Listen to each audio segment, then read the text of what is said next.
ഞങ്ങളുടെ പൂർവിക പിതാക്കന്മാർ അങ്ങയെ പാടി സ്തുതിക്കുകയും മഹത്വപ്പെടുത്തുകയും ചെയ്തപ്പോൾ അവിടുത്തെ ധാരാളമായ കൃപകളും അനുഗ്രഹങ്ങളും നന്മകളും അവരുടെ മേൽ ചൊരിഞ്ഞു.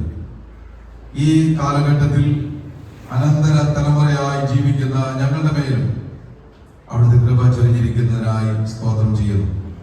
ഞങ്ങൾ അങ്ങയെ പാടി സ്തുതിക്കുകയും അങ്ങയെ മഹത്വപ്പെടുത്തുകയും ചെയ്യുന്ന ഈ വേളയിൽ ആരാധനാമധ്യേ ഞങ്ങളുടെ സങ്കടങ്ങളും വേദനകളും, ഞങ്ങളുടെ കണ്ണുനീരിന്റെ അനുഭവങ്ങളും രോഗങ്ങളും, ഞങ്ങളെ ബന്ധിച്ചിരിക്കുന്ന എല്ലാ പ്രതിബന്ധങ്ങളും പൂർണ്ണമായും മാറ്റപ്പെടുവാനും സ്വാതന്ത്ര്യം അനുഭവിച്ചുകൊണ്ട് ആരാധനയിൽ പങ്കുചേരാനും കർത്താവ് കൃപ ചെയ്യണമെന്ന് പ്രാർത്ഥിക്കുന്നു.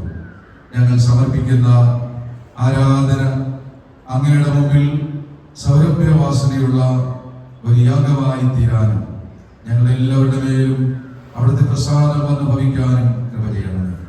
എല്ലാം അങ്ങയുടെ കരങ്ങളിലേക്ക് ഞങ്ങൾ ഏൽപ്പിച്ചു തരുന്നു. യേശു ക്രിസ്തു മുഖാന്തരം അടിയങ്ങളുടെ പ്രാർത്ഥന കേൾക്കണമേ. ആമേൻ. നമുക്കെല്ലാവർക്കും ചേർന്ന് ആരാധനയ്ക്കുള്ള പാഠപുസ്തകത്തിൽ 27ാമത് ഗീതം ആരാധന ആരംഭമായി പാടാം. ദൈവാലയത്തിനകത്ത് ഇരിക്കുന്ന എല്ലാവരും എഴുന്നേറ്റ് നിന്ന് നമുക്ക് ഈ ആരാധനയിൽ പങ്കുചേരാം.